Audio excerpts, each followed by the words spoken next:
Students, last day we have completed our third module also. അങ്ങനെ നമ്മുടെ first second and third modules complete ആയി. ഇനി നമുക്ക് നമ്മുടെ ഫോർത്ത് മൊഡ്യൂളിലേക്ക് പോകാം. ബട്ട് ഇപ്പോൾ നമ്മൾ ഇച്ചിരി സ്പീഡായിട്ടാണ് മൊഡ്യൂൾസ് കംപ്ലീറ്റ് ആക്കുന്നത്. പക്ഷെ നിങ്ങൾ പഠിക്കാണ്ടിരിക്കരുത്. ഞാൻ അസൈൻമെൻറ്റ്സ് തരുന്ന കറക്റ്റ് ടൈം നിങ്ങൾ വെക്കുന്നുണ്ട്. തൽക്കാലം ഈ അസൈൻമെൻറ്റ്സ് എനിക്ക് കറക്റ്റായി കിട്ടുന്ന ഒരു അസൈൻമെൻറ്റാണ് IPRൻ്റെ. അപ്പം അത് നിങ്ങൾ പഠിക്കണം നന്നായിട്ട്. നമുക്ക് ഒരു ഓണം കഴിഞ്ഞ് അടുത്ത ദിവസങ്ങളിൽ തന്നെ ഒരു എക്സാമും നമ്മൾ കണ്ടക്ട് ചെയ്യും. ഏതെങ്കിലും 2 മൊഡ്യൂൾസ് വെച്ചിട്ട് എന്നോ 2 3 ഇപ്പം 3 കംപ്ലീറ്റ് ആയല്ലോ, നിങ്ങൾ വായിച്ചിട്ടുണ്ടാവുമല്ലോ. അപ്പോൾ അങ്ങനെയാണെങ്കിൽ നമ്മളൊരു എക്സാമും കണ്ടക്ട് ചെയ്യും. അത് കാരണം നിങ്ങളൊക്കെ പഠിക്കുക. സോ ഇന്ന് നമുക്ക് സ്റ്റാർട്ട് ചെയ്യാം നെക്സ്റ്റ് മൊഡ്യൂൾ നമ്പർ 4. അതേതാ? Laws relating to employee state insurance act, ESI ആക്ടിനെ ബേസ് ചെയ്തിട്ടുള്ള ലോ, അതിനെ റിലേറ്റ് ചെയ്തിട്ടുള്ള ടോപ്പിക്സാണ് നമ്മളിപ്പോൾ പഠിക്കാൻ പോണേ. ESI ആക്ട് എല്ലാ കമ്പനികളിലും ഉണ്ട്. Whether members are above 10. അതിൻ്റെ ആക്ട് വന്ന് 1948 so we can move the first one. What is the purpose of ESI act? ESI act എന്തിനാണ് വന്നത്? എംപ്ലോയി സ്റ്റേറ്റ് ഇൻഷുറൻസ് ആക്ട് 1948 എന്തിനൊക്കെയാണ് നമ്മൾ ഓരോ ഓർഗനൈസേഷനെ ഇൻട്രൊഡ്യൂസ് ചെയ്തതെന്നാണ് നമ്മൾ പറയാൻ പോകുന്നത്. What is that? It is an attempt of government to provide medical facilities and unemployment insurance during illness to industrial works. ഇൻഡസ്ട്രിയിൽ വർക്ക് ചെയ്യുന്ന ആൾക്കാർക്ക് എന്തെങ്കിലും അസുഖങ്ങൾ വരുമ്പോഴോ, എന്തെങ്കിലും മെഡിക്കൽ ഫെസിലിറ്റീസ് വേണ്ടപ്പോഴോ, അതേപോലെ അൺഎംപ്ലോയ്മെൻറ്റ് എന്തെങ്കിലും ഇൽനെസ് കാരണം അവർക്ക് അൺഎംപ്ലോയിഡ് ആയി പോകുന്നു, അങ്ങനത്തെ ഉള്ള കേസിൽ അവർക്കൊരു ബെനിഫിറ്റ് പോലെ ഗവൺമെൻറ് പ്രൊവൈഡ് ചെയ്തിരിക്കുന്ന ഒരു ആക്റ്റാണ് ESI Act. It is administered by the ESI Corporation, that is an autonomous body consisting of representatives from central and state government employers, medical professionals and members of parliament. അത് ESI corporation administrate ചെയ്യുന്നു.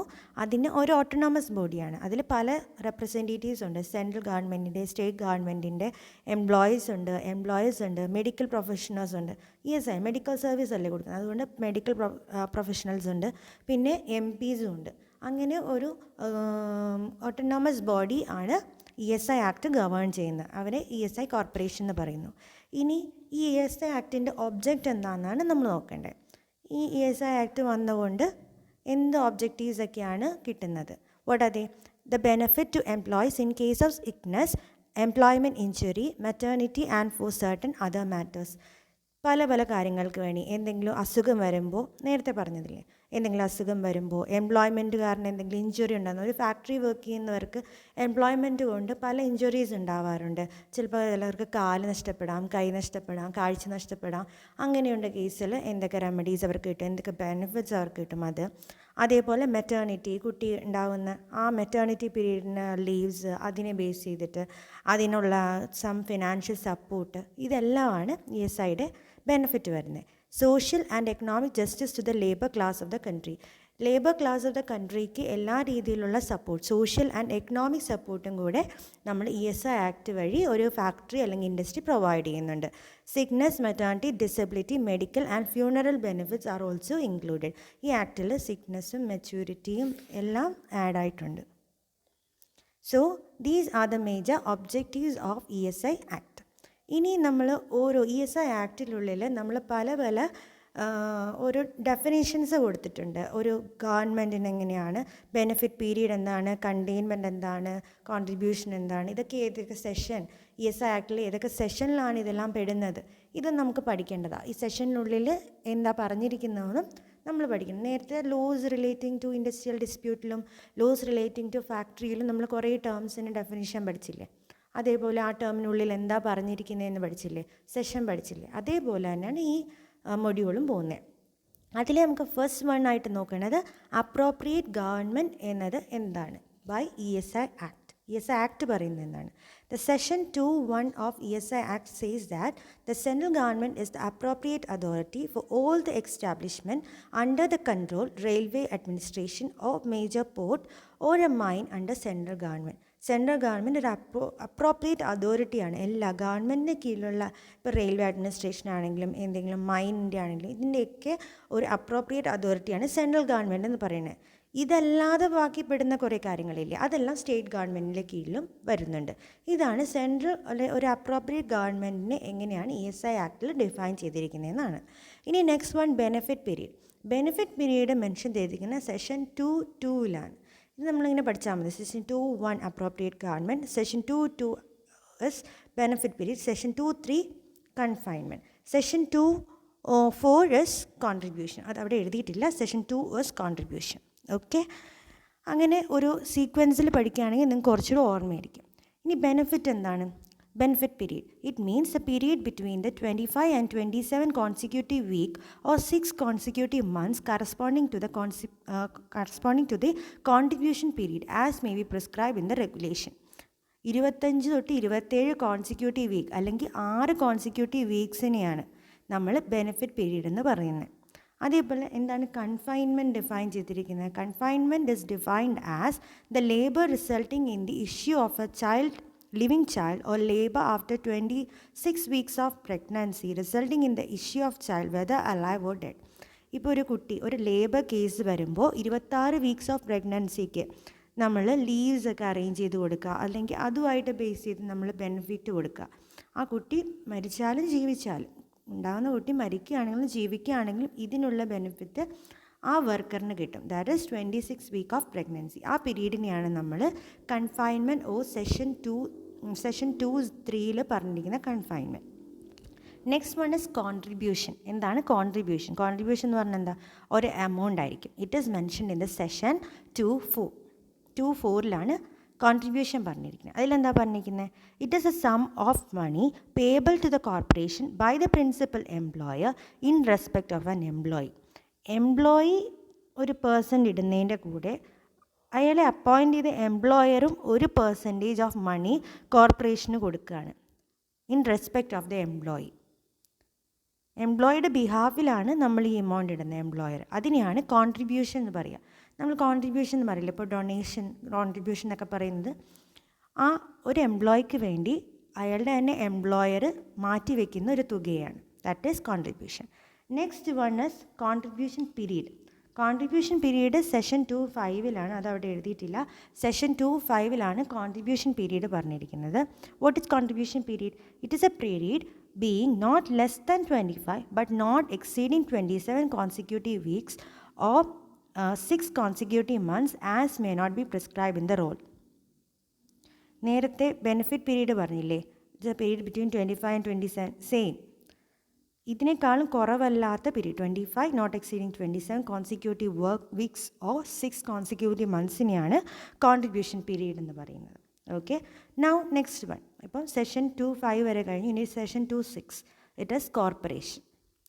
Corporation എന്ന് പറഞ്ഞാൽ എന്താ? ESI കോർപ്പറേഷനെ പറ്റിയാണ് പറയുന്നത്. It consist of a chairman, a vice chairman and not more than 5% nominated by the central government.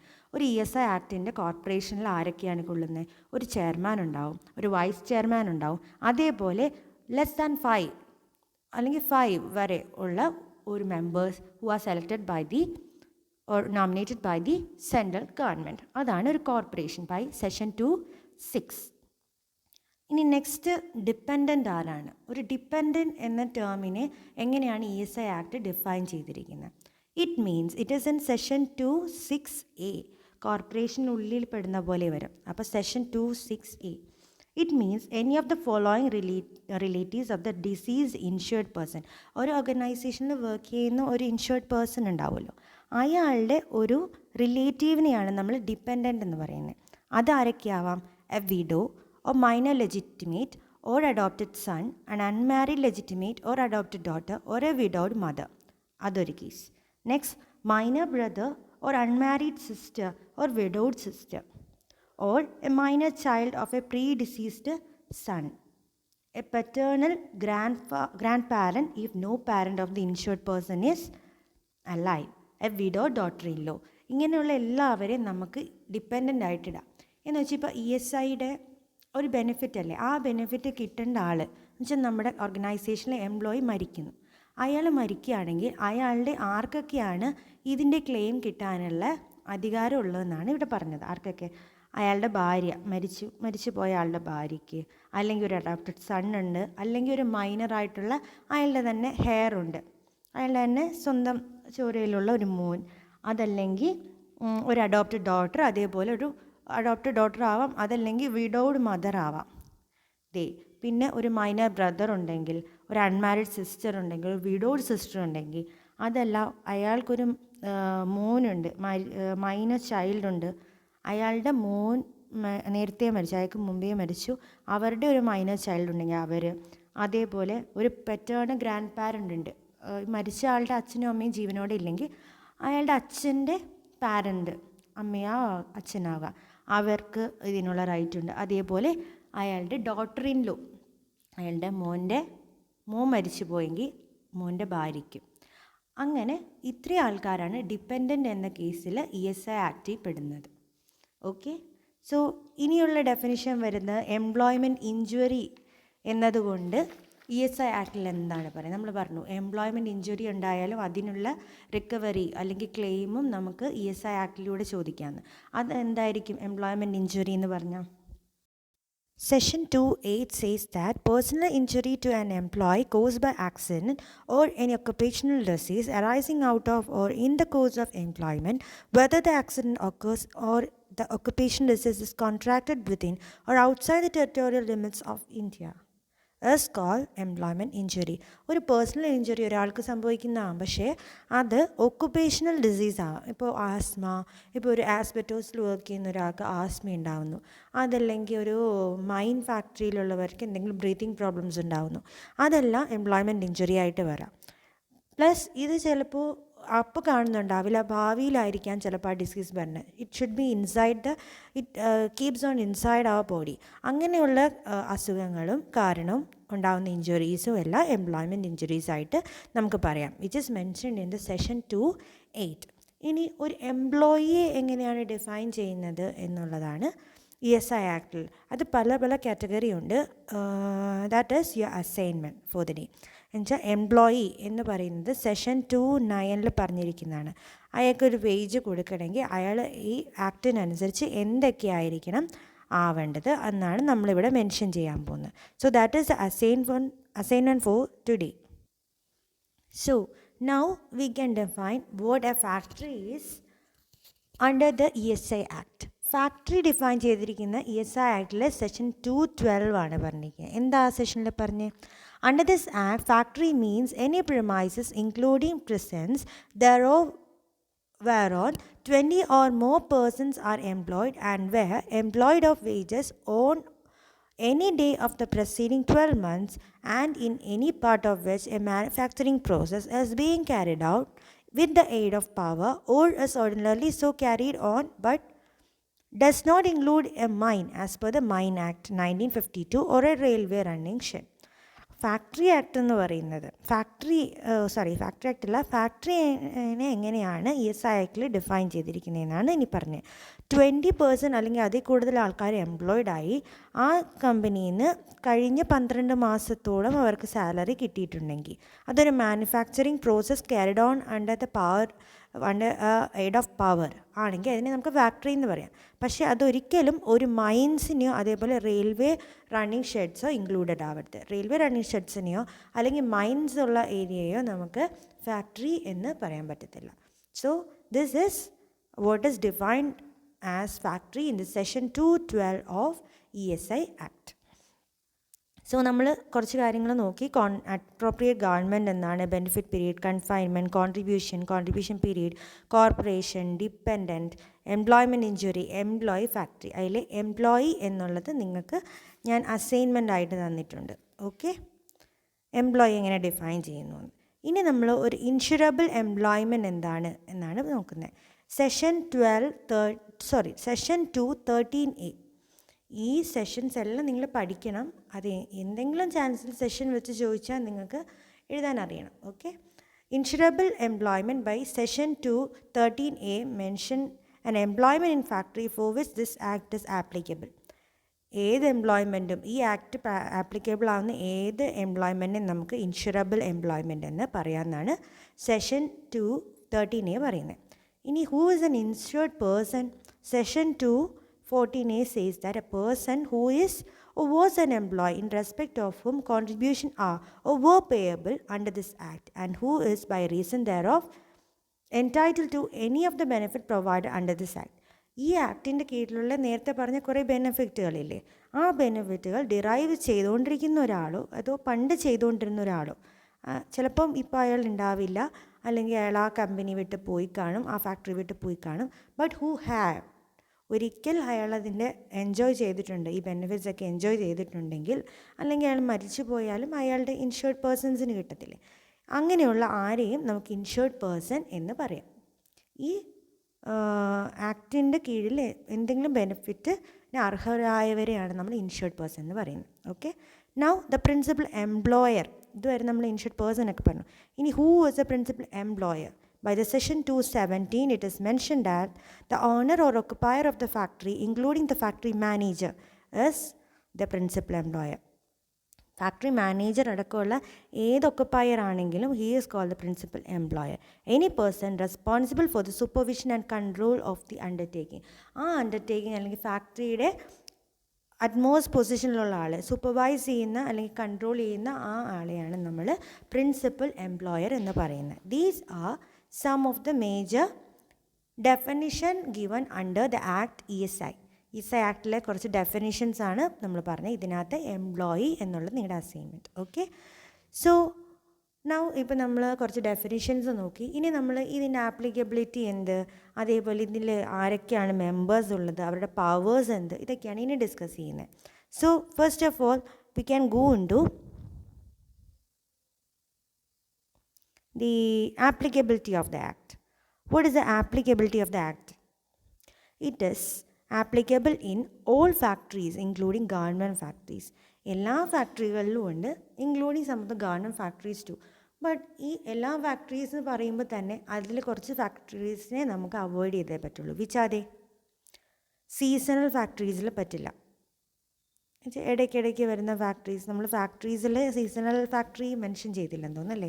Seasonal factory എന്ന് പറഞ്ഞാൽ ഏതെങ്കിലും ഒന്നോ രണ്ടോ ഓപ്പറേഷൻസ് മീൻസ് മാനുഫാക്ചറിങ് പ്രോസസ്സിന് വേണ്ടി മാത്രമുള്ള ഫാക്ടറീസ് ഉണ്ട്. ഇപ്പോൾ കോട്ടൺ ഗിന്നിങ്ങിന് വേണ്ടി, അല്ലെങ്കിൽ ജൂട്ട് പ്രസ്സിങ്ങിന് വേണ്ടി, അതേപോലെ അല്ലെങ്കിൽ കോഫി മാനുഫാക്ചറിങ്, അതൊന്നും എല്ലാ ടൈമും ഇല്ല. ടീ മാനുഫാക്ചറിങ് ഒന്നും എല്ലാ ടൈമും ഇല്ല. അപ്പം എല്ലാ ടൈമും അല്ലാതെ സീസണലായിട്ട് മാത്രം വരുന്ന ഫാക്ടറീസ് ഇല്ലേ, അത് ചിലപ്പോൾ ഏതെങ്കിലുമൊക്കെ പ്രോസസ്സേ ചെയ്തിട്ടുണ്ടാവുള്ളൂ. അവർ 7 മാസത്തിൽ കൂടുതൽ ഒരു വർഷത്ത് വർക്ക് ചെയ്യുന്നുണ്ടാവില്ല. അതേപോലെ ഇപ്പോൾ ബ്ലെൻഡിങ്ങോ പാക്കിങ്ങോ റീപാക്കിംഗ് ഓഫ് ടീ കോഫി അല്ലെങ്കിൽ കോട്ടൺ അങ്ങനെ ചെയ്യുന്നവരായിരിക്കാം. പക്ഷെ അത് സെൻട്രൽ ഗവൺമെൻറ്റിൻ്റെ നോട്ടിഫിക്കേഷനിലൂടെ ആയിരിക്കും അവർ വർക്ക് ചെയ്യുന്നത്. But they are not a fixed factory, എപ്പോഴും വർക്കിംഗ് ഫാക്ടറി അല്ല. അതിനെയാണ് നമ്മൾ സീസണൽ ഫാക്ടറി എന്ന് പറഞ്ഞത്. ഈ സീസണൽ ഫാക്ടറീസിലൊന്നും ഈ ആക്ട് ആപ്ലിക്കബിൾ അല്ല, എക്സെപ്റ്റ് അത് ഗവൺമെൻറ് അപ്രൂവ് ചെയ്യാതെ. ഗവൺമെൻറ് ഇപ്പോൾ ESI ആക്ട് അവിടെ വേണമെന്ന് പറഞ്ഞാൽ മാത്രമേ അവിടെ ESIയുടെ ബെനിഫിറ്റ്സ് കൊടുക്കേണ്ട കാര്യമുള്ളൂ. Second one, any members of the Indian navy, military or air force, അവർക്ക് ആർക്കും ESIയുടെ ആക്ട് ഇല്ല. അവർക്ക് അവരുടേതായ വേറെ ഹോസ്പിറ്റൽസൊക്കെ ഉണ്ട് ട്രീറ്റ്മെൻറ്റ് കൊടുക്കാൻ, അവർക്കതുകൊണ്ട് ESIയുടെ കീഴിൽ വരുന്നില്ല. Then any employed person whose wages exceed such wages as may be prescribed by the central government. Central government പറഞ്ഞിട്ടുണ്ട് ഇത്രയും വേജസ് സാലറി കിട്ടുന്നവർക്കാണ് ESI എന്ന് പറയുന്നുണ്ട്. അതിനേക്കാളും വളരെ കൂടുതൽ സാലറി വാങ്ങുന്ന ഗവൺമെൻറ് എംപ്ലോയീസിൽ ഒരിക്കലും ESI ആക്ടിനുള്ളിൽ വരുന്നില്ല.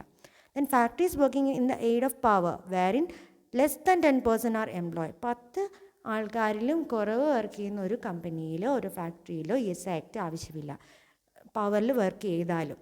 ഓക്കെ, ആൻഡ് ദെൻ മൈൻസിൽ വർക്ക് ചെയ്യുന്നവരില്ല, അതേപോലെ റെയിൽവേ റണ്ണിങ് ഷെഡിലില്ല. നേരത്തെ ഫാക്ടറി എന്താണെന്ന് മെൻഷൻ ചെയ്തപ്പോൾ മൈൻസും റെയിൽവേ റണ്ണിങ് ഷെഡ്സും അതിനകത്ത് ഉണ്ടാവില്ലെന്ന് പറഞ്ഞില്ലേ, അതേപോലെ തന്നെ ESI ആക്ടിലും മൈൻസും റെയിൽവേ റണ്ണിങ് ഷെഡ്സും ഇൻക്ലൂഡ് ആവില്ല. അപ്പോൾ ഏതൊക്കെ ഇൻക്ലൂഡ് ആവാത്തെ? Seasonal factories, any members of the naval, that is Indian Navy, then military, Air Force, any employed person whose wages is more than what is given by the central government. Then the factory is working with the aid of power who is having less than 10 members working. Then the mines and the railway running sheds, these are not included. This is the applicability of that. ആർക്കൊക്കെയാണ് ഇത് applicable? Now we are moving to administration. ആരൊക്കെയാണ് ഈ ESI കോർപ്പറേഷനാണ് administer ചെയ്യുന്നതെന്ന് പറഞ്ഞു. ഈ ESI കോർപ്പറേഷനിൽ എത്ര members ഉണ്ട്? നമ്മൾ chairman, vice chairman and 5% less than less than 5% to be elected by the central government എന്ന് പറഞ്ഞു. അത് കറക്റ്റായിട്ട് ആരൊക്കെയാണ് എന്നാണ് ഇനി മെൻഷൻ ചെയ്യുന്നത്. It consist of a chairman, vice chairman, less than 5% nominated by the central government. അതിൽ first person should be from the state, nominated by the state government. ഒരാൾ state government, 1% from the central government to represent the union territory. Union ടെറിട്ടറിനെ mention ചെയ്യാൻ വേണ്ടി ഒരു person. Then 10% of employees സൈഡിൽ നിന്ന്, ഒരു കമ്പനിയുടെ എംപ്ലോയേഴ്സിൻ്റെ സൈഡിൽ നിന്ന് 10 പേര് to be appointed by the central government in consultation with the organization of employers. എംപ്ലോയീസിൻ്റെ ഓർഗനൈസേഷനിൽ ചേർന്ന് ഗവൺമെൻറ് തീരുമാനിക്കുന്ന ഒരു 10 പേര്. 2% representing medical profession to be appointed by the central government.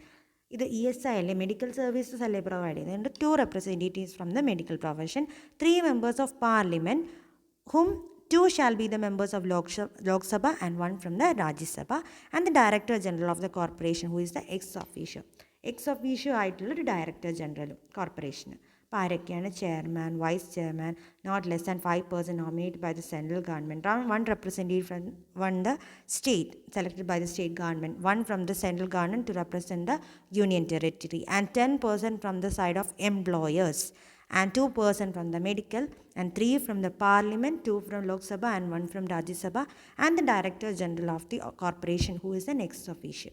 ഇതാണ് ESI ആക്ടിൻ്റെ അഡ്മിനിസ്ട്രേറ്റീവ് ഓഫീസ് അല്ലെങ്കിൽ ESI കോർപ്പറേഷൻ്റെ മെമ്പേഴ്സിൻ്റെ സ്ട്രെങ്ത് ആരൊക്കെയാണ് വേണ്ടത്. സോ ഇനി ESI കൊണ്ട് എന്തൊക്കെ പവേഴ്സാണ് കിട്ടുന്നത്? ESI ആക്ട് വന്നു, അതുകൊണ്ട് എന്ത് പവേഴ്സാണ് ESIക്ക് ഉള്ളത്? They have the power to employ the required numbers of staff for efficient business transaction. എത്ര സ്റ്റാഫിനെ ഒരു ബിസിനസ് ട്രാൻസാക്ഷന് വേണമെന്ന് ഡിസൈഡ് ചെയ്യാൻ ESIക്ക് പവറുണ്ട്. നൗ ഇൻസ്പെക്ടേഴ്സിനെ അപ്പോയിൻറ്റ് ചെയ്യാനുള്ള right. Invest money which is not required immediately ആവശ്യമില്ലാത്ത പൈസ എടുത്ത് നമുക്ക് വേറെ ഇൻവെസ്റ്റ് ചെയ്യാനുള്ള റൈറ്റും ESI കോർപ്പറേഷനുണ്ട്. Constitute for the benefit of a staff, PF or benefit funds. ബാക്കി എന്തെങ്കിലും ബെനിഫിറ്റ് ഫണ്ട്സ് കൊടുക്കണമെങ്കിലൊക്കെ it may constitute. Okay. Then with central government permission it can raise loans and take measures for discharging loans.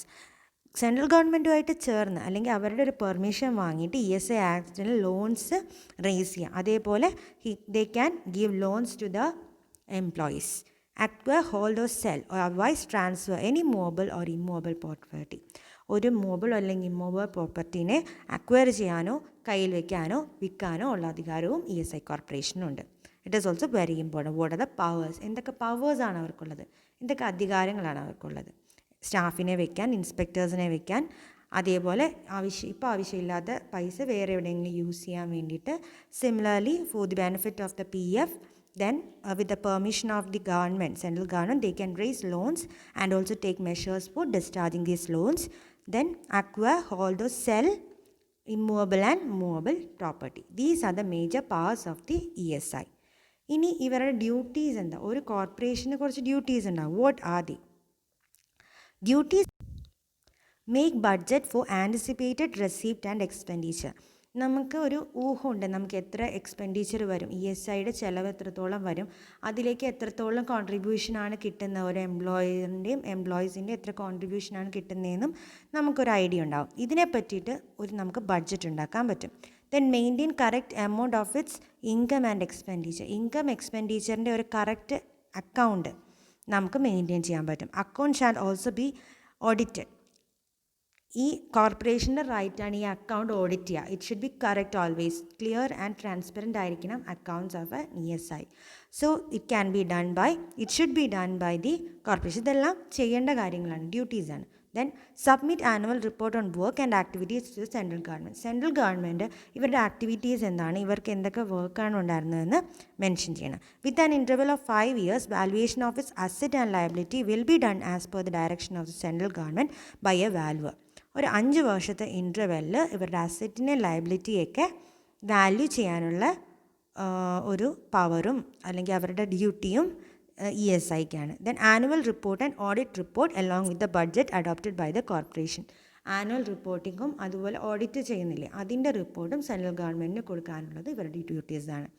Budget ഉണ്ടാക്കാൻ, അതേപോലെ correct amount of income and expenditure maintain ചെയ്യാൻ, account maintain ചെയ്യാൻ, audit ചെയ്യാൻ, and also annual റിപ്പോർട്ടും audit റിപ്പോർട്ടും ഗവൺമെൻറ്റിന് കൈമാറാൻ. And also in an interval of 5 valuation of the asset and liabilities to be directed by the as per direction of central government by a valuator. Valuer ഇത് ചെയ്യണം. These are the duties of the corporation. ഇനി ഇതിനകത്തൊരു standing committee എന്ന് പറഞ്ഞൊരു committee included ആവുന്നുണ്ട്. Who was a standing committee? A standing committee to act as its executive body. Executive body അപ്പോൾ ESIയുടെ executive പവറിൽ ഇരിക്കുന്ന ഒരു കമ്മിറ്റീനെയാണ് നമ്മൾ സ്റ്റാൻഡിംഗ് കമ്മിറ്റി എന്ന് പറയുന്നത്. Session 8 says that it consist of chairman appointed by the central government, 3 members of corporation appointed by the central government, 3 members from the 3 states through central government notification, 8 members from the corporation through election, 3 members among employees members of corporation, 1 from the members of medical profession and 1 to be elected by the parliament from members of corporation. ഇത് ശരിക്കും important ആണ്. Standing കമ്മിറ്റിയുടെ കോൺസ്റ്റിറ്റ്യൂഷനും standing കമ്മിറ്റിയുടെ powers and ഡ്യൂട്ടീസും important ആണ്. Okay, അപ്പോൾ ആരൊക്കെയാണ്? ഒരു ചെയർമാൻ വേണം, പിന്നെ 3 persons from the corporation appointed by the central government, 3 members from the 3 states, 8 members from the corporation, 3 members from the employees members and 1 from the medical profession and 1 from the parliament. ഇതൊക്കെയാണ് standing കമ്മിറ്റിയുടെ കോൺസ്റ്റിറ്റ്യൂഷനിലുള്ളത്. That is അവരുടെ കമ്മിറ്റിയിലെ members ആരൊക്കെയാണ് എന്നതാണ് ഇനി പറഞ്ഞത്. ഇനി അവരുടെ ഡ്യൂട്ടീസും പവേഴ്സും എന്താണ്? അവർക്ക് കുറച്ച് ഡ്യൂട്ടീസും പവേഴ്സ് ഉണ്ട്, which is mention in the section 18. Section 8 ആണ് സ്റ്റാൻഡിംഗ് കമ്മിറ്റീനെ പറഞ്ഞത്. Section 18 says the powers and duties of the standing commission. What are they? Administrate the affairs of the corporation. ഇത് എക്സിക്യൂട്ടീവ് ഹെഡാണ്, ഏറ്റവും മുകളിലിരിക്കുന്നതാണ് ESIയുടെ. അവരായിരിക്കണം കോർപ്പറേഷൻ്റെ അഫെയർസൊക്കെ അഡ്മിനിസ്റ്റർ ചെയ്യേണ്ടത്. They have the power to exercise and perform functions of the corporation. They should exercise any of the powers and perform any of the functions of the organization. The committee may in its discretion shall submit any case for the decision of the corporation. Committee എന്തെങ്കിലും discretion ഉണ്ടായാലും they have the final decision on the corporation. ബാക്കിയുള്ളവർ എന്ത് പറഞ്ഞാലും ഇവരാണ് last തീരുമാനം എടുക്കേണ്ടത്. Who? The executive body or the standing committee. So ഇതൊക്കെയാണ് നമ്മൾ സ്റ്റാൻഡിംഗ് കമ്മിറ്റി പറഞ്ഞു, ഒരു കോർപ്പറേഷൻ ESI കോർപ്പറേഷൻ്റെ ഡ്യൂട്ടീസ് പറഞ്ഞു. ഇനി ഇതിനകത്ത് മെഡിക്കൽ ബെനിഫിറ്റ്സ് കൊടുക്കാൻ നമ്മൾ മെഡിക്കൽ ഓഫീസേഴ്സിനെയൊക്കെ വെക്കുന്നു പറഞ്ഞു. 1 member സ്റ്റാൻഡിംഗ് കമ്മിറ്റിയിലും ഉണ്ട്. അതേപോലെ തന്നെ 2 members I think for the corporation, 2 members from the medical പ്രൊഫഷനും വേണം. ബട്ട് ഇവരെ ഇൻക്ലൂഡ് ചെയ്തിട്ടൊരു കൗൺസിലുണ്ട്. അതിനെയാണ് മെഡിക്കൽ ബെനിഫിറ്റ്സ് കൗൺസിൽ എന്ന് പറയുന്നത്. മെഡിക്കൽ ബെനിഫിറ്റ്സ് കൊടുക്കാൻ വേണ്ടിയിട്ടുള്ള ഒരു council. It is mention in the section 10 of ESI act. അതിൽ പറഞ്ഞിരിക്കുന്ന ഒരു ഡയറക്ടർ ജനറൽ വേണം. In the health service ex officio member ആയിരിക്കും. ഹെൽത്ത് സർവീസിൽ ഒരു ex officio member director general ആയിരിക്കും ആസ് എ ചെയർമാൻ. പണ്ടത്തെ director general of health service should be the chairman. Then a deputy director general health service to be appointed by the central government. A medical commissioner of the corporation who is also an ex officio, 1 member each representing each of the state appointed by the central government, union territory allade 1 member from each of the state. Then 3 members among employees to be appointed by the central government in consultation with the employees organization, and 3 members also not less than 1 as women.